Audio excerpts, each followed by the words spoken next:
Continuamos con la segunda ponencia del bloque número 3. Está a cargo de Sergio Estrada, director de Derecho Internacional 3 de la Consultoría Jurídica de la Secretaría de Relaciones Exteriores de México.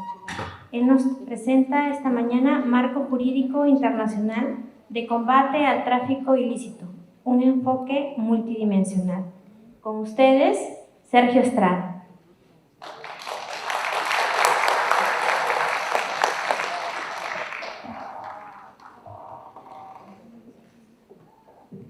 Hola, buenos días y bueno, primero quisiera agradecerles la invitación para estar aquí.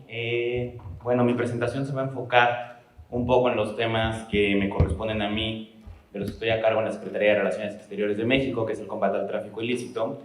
y que en los últimos años hemos trabajado de cerca con el Archivo General de la Nación de México, enfocado a la protección del patrimonio documental como una dimensión adicional o una dimensión concreta de la prevención del tráfico ilícito de bienes culturales.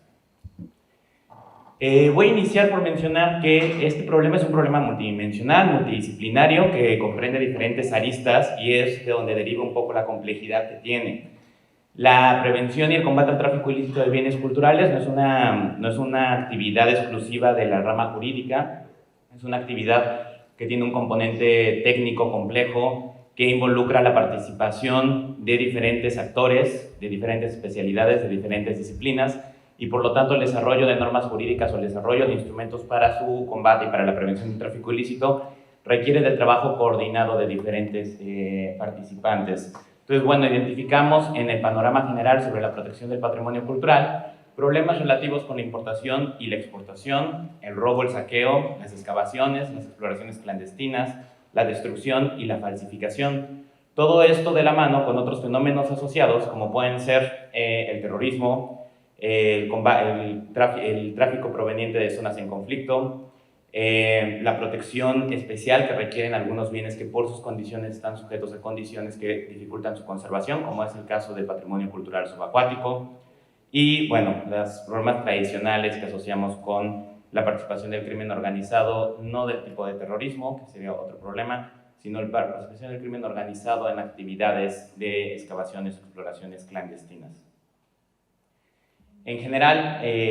seguramente muchos hemos escuchado este dato que el tráfico de bienes culturales es el segundo o el tercer mercado negro más grande del mundo. Este es un dato que se repite mucho en varios foros, lo he escuchado bastante, por ejemplo, en la UNESCO. Sin embargo, la fuente de este dato es un poco dudosa. Es muy difícil cuantificar el tamaño de un mercado ilícito, pero es indudable que junto con las armas, drogas y personas es uno de los 4 mercados más grandes en el mundo que genera ganancias para el crimen organizado.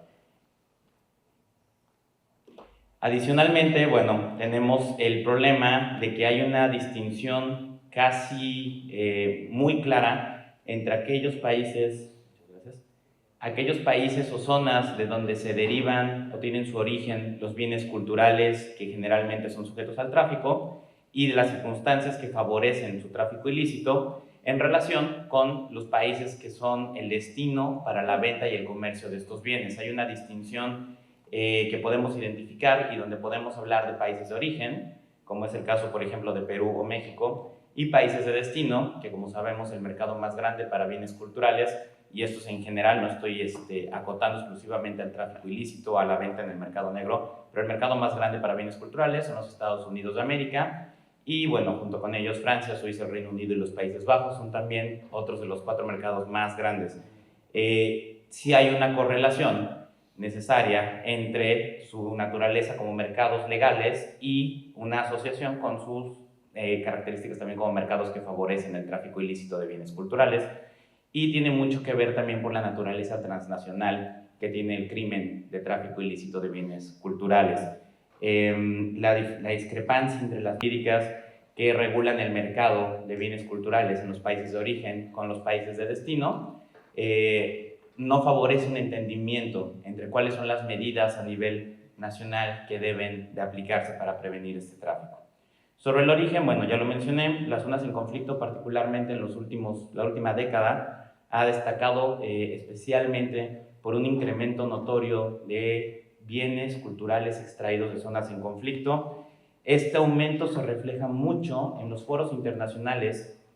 donde estamos viendo este debate, en los que generalmente no se asociaba una discusión sobre el tráfico ilícito de bienes culturales. Por mencionar un ejemplo, el año pasado, en 2017, el Consejo de Seguridad de las Naciones Unidas pasó por primera vez una resolución con un enfoque exclusivamente dedicado al tráfico ilícito de bienes culturales, que no es una tarea generalmente asociada con las labores del Consejo de Seguridad, como sí lo es el terrorismo, la seguridad, la promoción de la paz, las misiones de mantenimiento de la paz,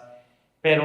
esta beta del tráfico ilícito de bienes culturales como un medio para financiar el terrorismo o la destrucción o extracción de bienes culturales desde zonas en conflicto ha llevado el debate a foros distintos, mencionando también, por ejemplo, la Alianza para la Protección de los Bienes Culturales en Zonas en Conflictos, que fue una iniciativa elaborada entre Francia y los Emiratos Árabes Unidos en 2016, que busca crear un fondo para ayudar a los países en conflicto para trasladar sus bienes a países de refugio y resguardarlos hasta que pasen las condiciones que ponen en riesgo los bienes y permitir su retorno a salvo a los países de origen. Entonces ha habido un movimiento distinto al tradicional a raíz del incremento de conflictos armados en algunas regiones,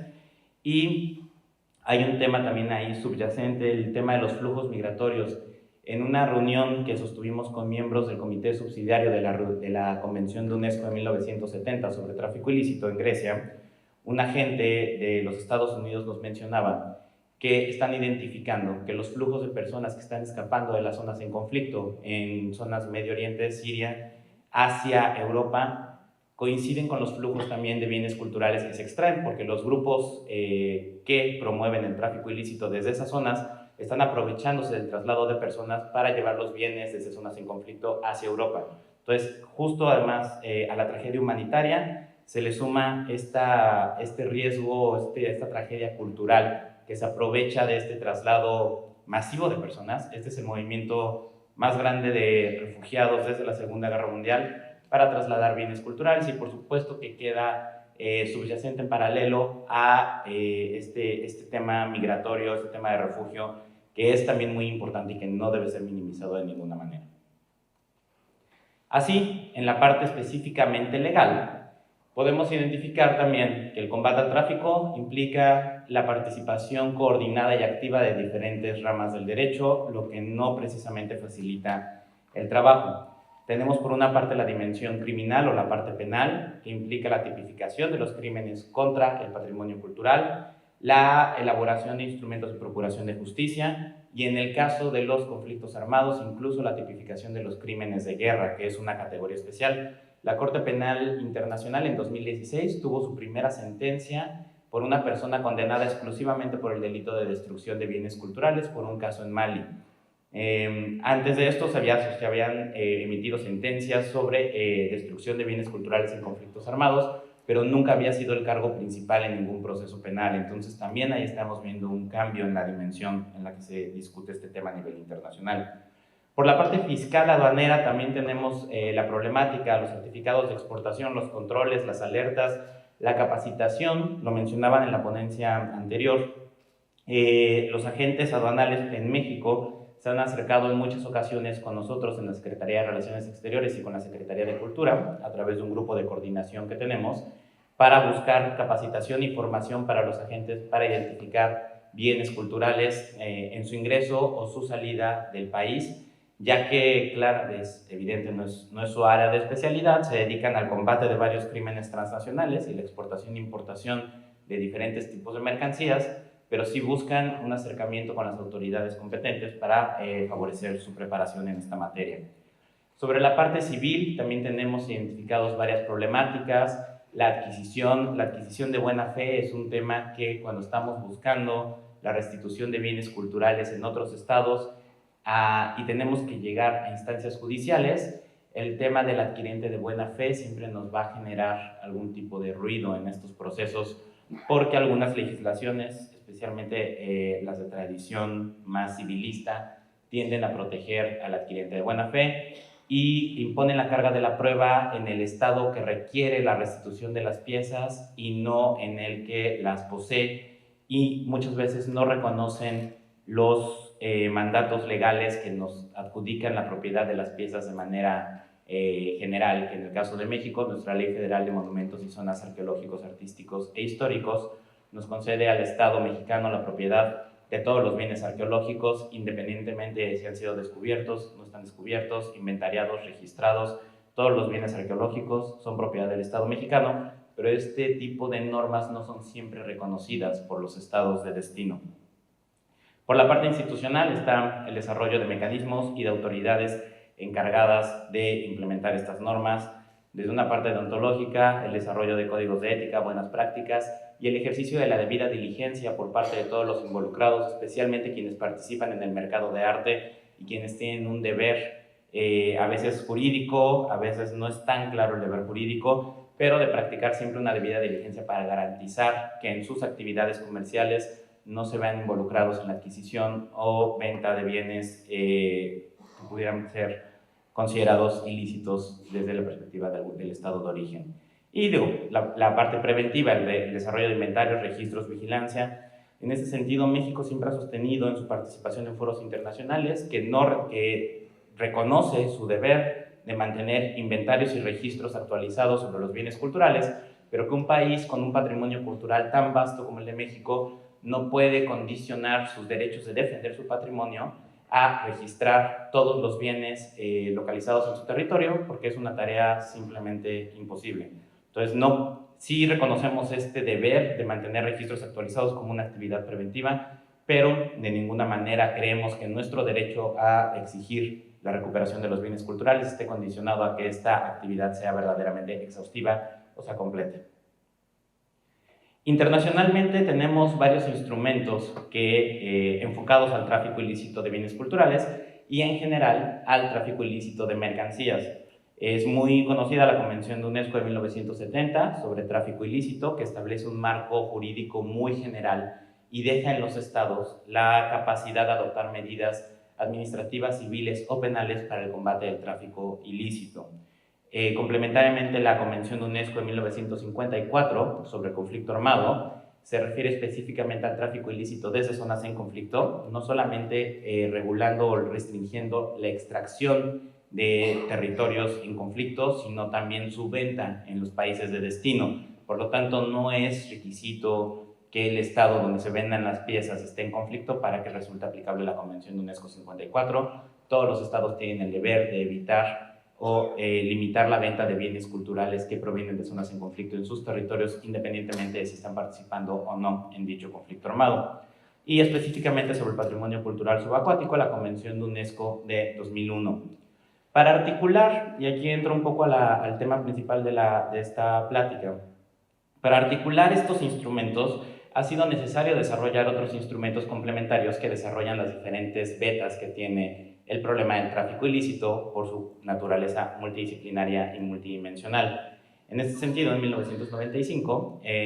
UNIDROIT elaboró la Convención sobre Bienes Culturales Robados o Ilícitamente Exportados, que busca articular la parte civil para la implementación de la Convención de UNESCO 70. Es un instrumento relacionado con UNESCO 70 que busca homologar la práctica en el derecho civil de los estados signatarios para facilitar la aplicación de esta convención. Este es un mecanismo de implementación que es justamente lo que ahora hace falta diseñar. Y por otra parte está la Convención de Naciones Unidas contra la Delincuencia Organizada Transnacional, que sin ser un instrumento específico sobre tráfico ilícito de bienes culturales, cubre de alguna manera la dimensión penal transnacional, que es una dimensión propia de la naturaleza de este crimen.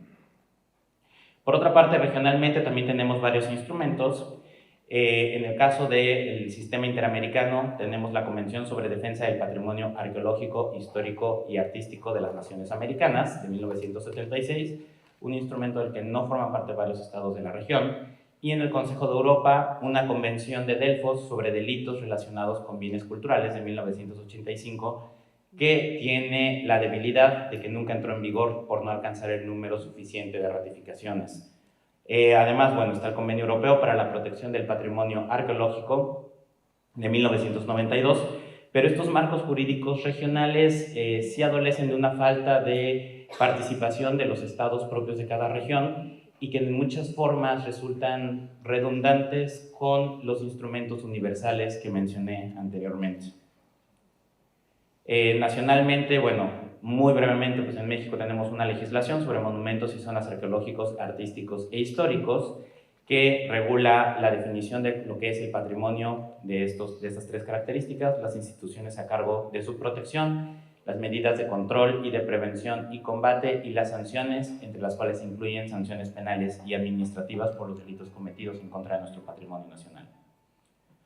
Así, nos encontramos en un panorama lleno de retos y de algunas fortalezas en el sistema jurídico internacional sobre las normas que protegen al patrimonio. Tenemos por alguna parte la Convención de UNESCO 54, que es un instrumento especializado, pero que adolece de la falta de medidas penales, fiscales o preventivas para la protección del patrimonio cultural y que definitivamente no contiene normas de carácter civil ni normas de carácter ético, salvo las contenidas por su propia naturaleza en las normas jurídicas.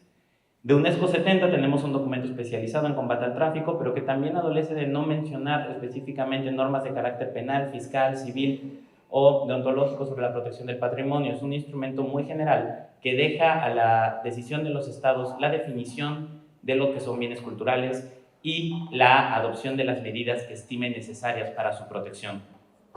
UNIDROIT 95 cubre perfectamente la parte civil, pero se queda muy corta o no llega a cubrir la parte penal, fiscal, deontológica o institucional. UNESCO 2001 es mucho más especializada, en muchos sentidos es una versión más específica de la Convención de UNESCO 70 dedicada al patrimonio cultural subacuático. Palermo 2000 sobre el crimen transnacional está enfocada exclusivamente en la parte penal, pero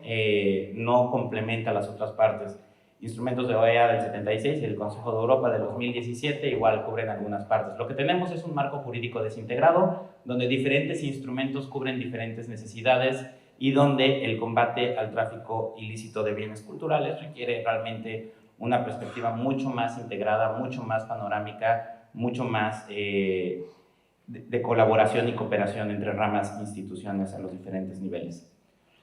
Por eso es muy importante mencionar el reciente esfuerzo del Consejo de Europa para desarrollar una convención que sustituya a la Convención de Delfos, que nunca entró en vigor por falta de ratificaciones. Fue apenas el año 2016 que, bajo la presidencia de Chipre, se comisionó al Consejo de Europa a iniciar la elaboración de un nuevo instrumento sobre tráfico ilícito de bienes culturales, pero que no buscara ser un instrumento redundante o similar a la Convención de UNESCO 70, sino que fuera un instrumento enfocado exclusivamente en la dimensión penal, que es una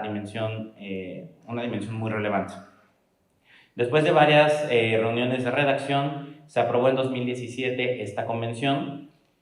y el 19 de mayo de 2017 fue firmada. Participaron todos los Estados miembros del Consejo de Europa y fueron invitados 3 estados observadores a participar en la redacción: México, Japón y la Santa Sede. México tuvo una participación muy activa en la redacción de esta convención y fue también el primer estado observador en firmarla, y hace un mes, autorizado por el Congreso mexicano su ratificación, instrumento que debe ser entregado en las próximas semanas para convertirse en el primer estado observador en ratificar la convención. Su entrada en vigor depende de la ratificación de 5 estados, incluyendo 3 miembros del Consejo de Europa. Hasta ahora solamente Chipre ha entregado el instrumento de ratificación, pero Armenia, Eslovenia, Grecia, Italia, Letonia, Portugal, San Marino y Ucrania ya la firmaron, entonces quedaría pendiente en cualquier momento su ratificación. Con México y Chipre son 2 ratificaciones, faltarían todavía 3 para poder entrar en vigor, y con eso ya sería un paso más adelantado que la Convención de Delfos. Lo relevante de esta convención es que establece tipos penales claros y que de esta manera articula la Convención de UNESCO de 1970. Cuando la Convención de UNESCO de 70 deja la decisión de los estados tomar las medidas que ellos estimen necesarias, algunos estados adoptan medidas penales, algunos estados adoptan medidas administrativas, y esta convención busca homologar todas las medidas de tipo penal con ciertos criterios propios de los delitos, que es el tipo de delito que se comete, la persona que lo puede cometer, las condiciones en las que lo puede cometer, contra qué bienes los puede cometer. De esta manera, la Convención establece el delito de robo y formas de apropiación ilícita, la excavación o remoción ilegal, su retención ilegal, la importación ilegal, la exportación ilegal, la adquisición, la colocación en el mercado, la falsificación de los documentos para su venta o para su blanqueamiento, la destrucción o daño de bienes culturales y la ayuda o la complicidad y la tentativa para cometer estos crímenes. De esta manera, esta convención avanza un poco más que la Convención de UNESCO 70, porque los países signatarios se ven obligados a adoptar medidas de tipo criminal para sancionar los delitos contra el patrimonio cultural. Aquí es especialmente relevante que en las negociaciones se logró incluir también la responsabilidad de las personas morales, que es un tema complicado de debatir a nivel nacional, porque algunas legislaciones o la gran mayoría no reconocen la responsabilidad criminal de personas morales en la participación de delitos. Generalmente la responsabilidad penal es de tipo individual, pero en la redacción de esta convención se consideró muy importante también la participación de las personas morales, sobre todo porque en muchas ocasiones son museos, galerías,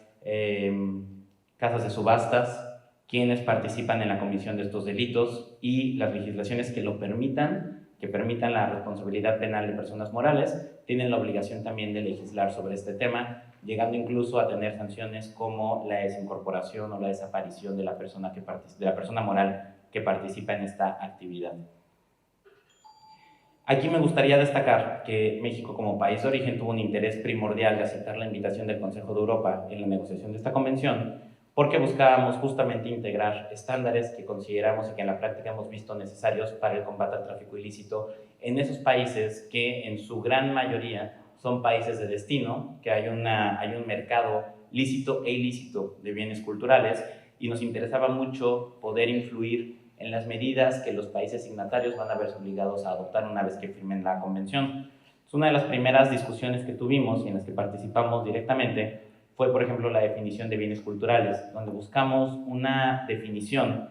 similar a la de la Convención de UNESCO 70, que es suficientemente amplia para contemplar patrimonio arqueológico, artístico, histórico y documental. Y aquí tuvimos una preocupación especialmente por el patrimonio documental, justamente viniendo de los trabajos que realizamos en UNESCO para desarrollar un documento sobre la protección que debe tener el patrimonio documental en el combate al tráfico ilícito de bienes culturales. Entonces era una postura que México había defendido y promovido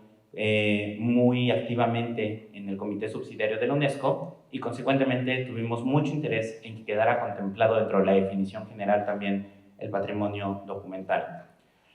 Logramos incluir también la inclusión de exploraciones clandestinas. En su momento nada más hablaba de excavaciones, pero eso dejaba de lado completamente las exploraciones subacuáticas, lo que también es de suma relevancia. Un país con tantos litorales como México tiene un interés particular también en la protección del patrimonio subacuático. No queríamos limitarlo nada más a excavaciones en tierra. Un tema muy importante que nos causó mucho problema durante la negociación fue el estándar de debida diligencia para los profesionales. Aquí insistimos mucho sobre que las personas que se dedican al mercado del arte no deben ser tratadas como una persona normal en el sentido de sus obligaciones al momento de ejercer la debida diligencia. Quien es un profesional del mercado del arte tiene un deber mucho más alto de garantizar que los productos con los que comercia no provengan de origen ilícito. Entonces, en el estándar de prueba, para el caso del profesional del mercado del arte, se revierte, y él es quien tiene que probar el origen lícito de los bienes que está comerciando y no el estado requiriente de los bienes culturales. Para nosotros era muy importante reconocer que esta naturaleza propia que tienen los comerciantes del mercado del arte les impone una obligación mayor de garantizar la licitud de los productos con los que comercian. Fue una discusión complicada porque evidentemente en el Consejo de Europa hay varios estados que tienen un lobbying de galerías, de casas de subasta muy fuerte, y que lucharon por no elevar tanto el estándar de debida diligencia.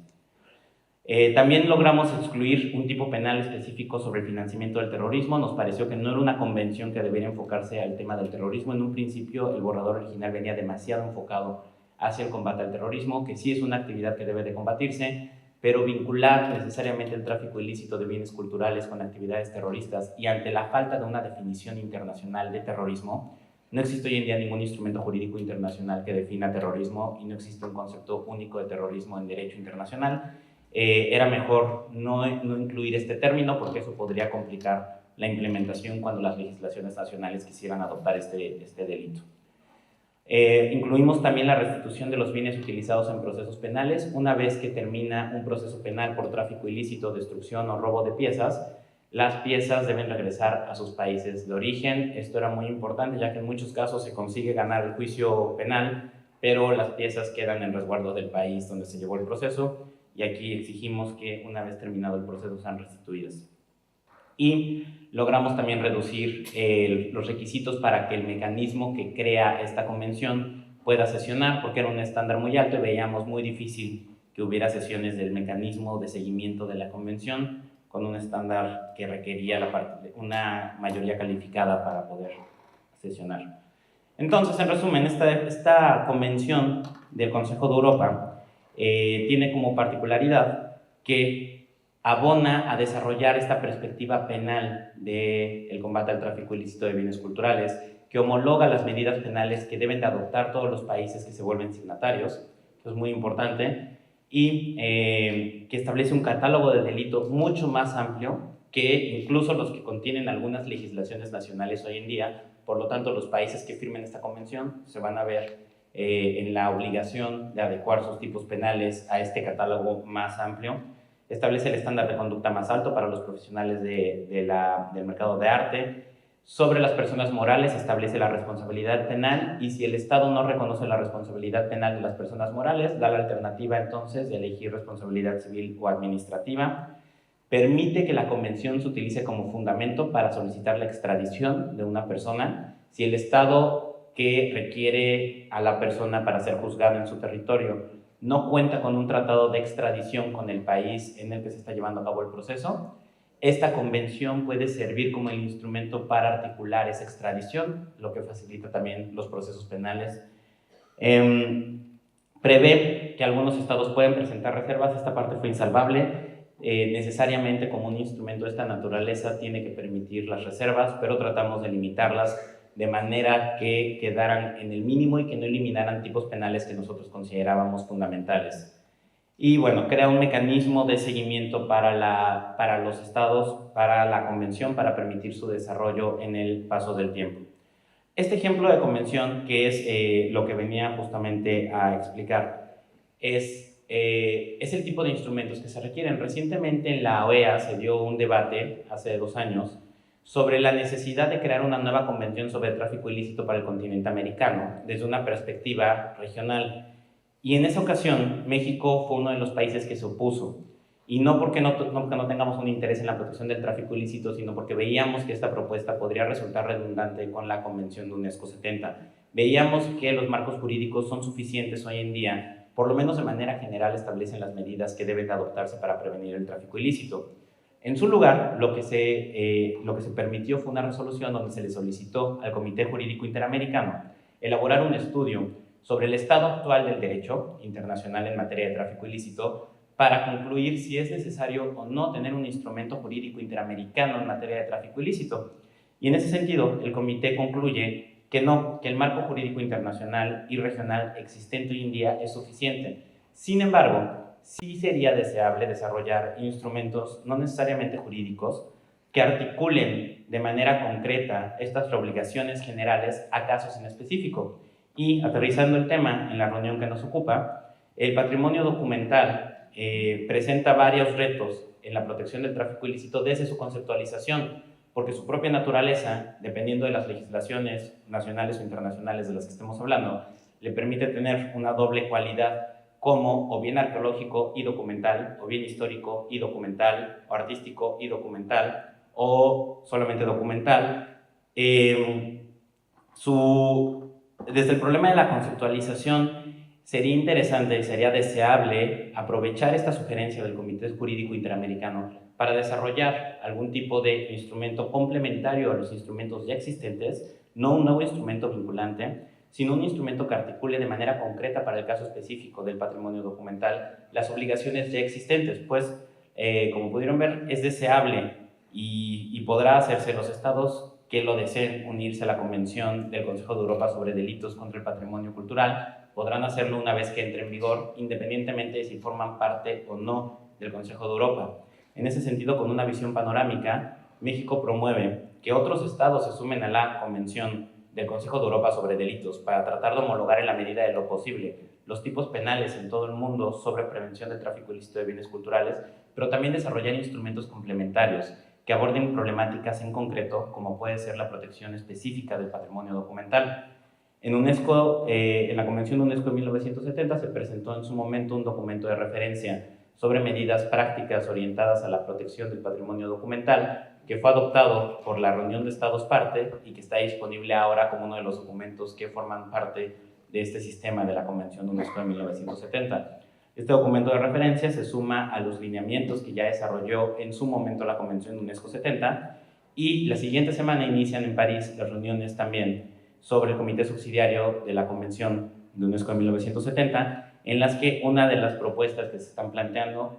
es el desarrollo de una ley modelo que permite instrumentar la Convención a nivel nacional. Ahora, no escapa mi atención que muchos de los estados que participan de esta convención ya cuentan con leyes que protegen su patrimonio cultural, pero también en México se está detonando en este momento una discusión sobre la pertinencia de actualizar, si no la legislación, sí los mecanismos de implementación, porque las leyes, en el caso de México es de 1972, se enfrentan ahora a un mercado, a un tráfico ilícito con condiciones muy diferentes a las que se establecieron cuando originalmente se desarrollaron estas normas. Hoy tenemos el problema del comercio electrónico. La naturaleza propia de los bienes documentales facilita su extracción a través de las aduanas y su disposición en el mercado a través de medios electrónicos, en plataformas como Facebook, eBay. Justamente en esta reunión de Grecia nos comentaba el colega de Estados Unidos la facilidad con la que uno puede solicitar adquirir bienes a través de eBay, Mercado Libre, Facebook, incluso de zonas en conflicto, lo que habla de una relación también entre el vendedor y las personas o los grupos que controlan ciertas zonas a las que parece que la ayuda humanitaria no puede llegar, pero sí puede llegar perfectamente un comerciante de bienes culturales con mucha facilidad. Entonces, la articulación de instrumentos complementarios, como esta convención que verifica la parte penal, o la Convención de UNIDROIT que se encarga de la parte civil, sí es un deber y es una obligación necesaria para facilitar la instrumentalización de estos objetivos. Hay propuestas sobre el desarrollo de instrumentos concretos para la protección de bienes en específico o situaciones en concreto como es conflictos armados, y no debería ser la excepción la protección del patrimonio documental, cuyas características dependen también de un enfoque multidisciplinario en el que no solamente participen los juristas especialistas en las normas jurídicas que protegen el patrimonio cultural, sino también quienes tienen un conocimiento más técnico sobre las cualidades y las características que poseen estos bienes y que requieren de una implementación particular en las normas que previenen o protegen contra el tráfico ilícito. Esto sería todo por mi parte. No sé si haya lugar a preguntas. Tengo la disposición de responderlas si las hubiera, y si no, les agradezco muchísimo su atención.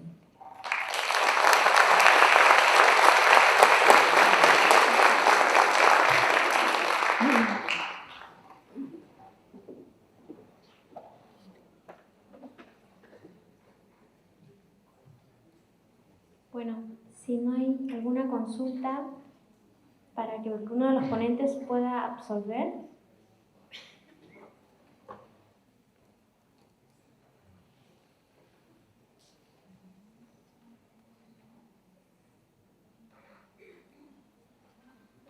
Bien, vamos a esperar unos minutos para que acerquen sus preguntas.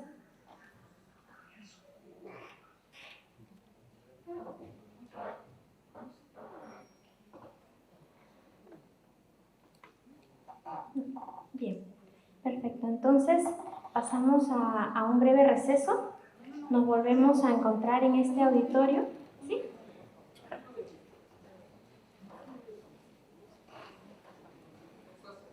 Un momento, por favor. Tenemos una consulta aquí.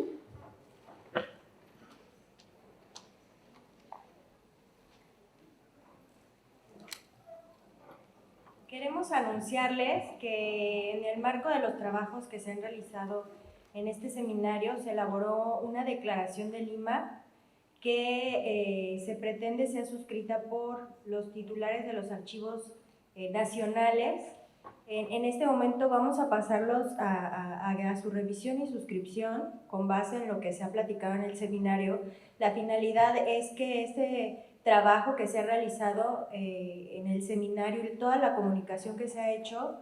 no quede únicamente como en un tema de difusión, sino como un compromiso de los archivos nacionales para dar continuidad a los trabajos en la materia. Queríamos comunicarles esto porque al término del CIATI la doctora Fetter y la doctora Mercedes de Vega, como coorganizadores del seminario, lo van a anunciar. Gracias.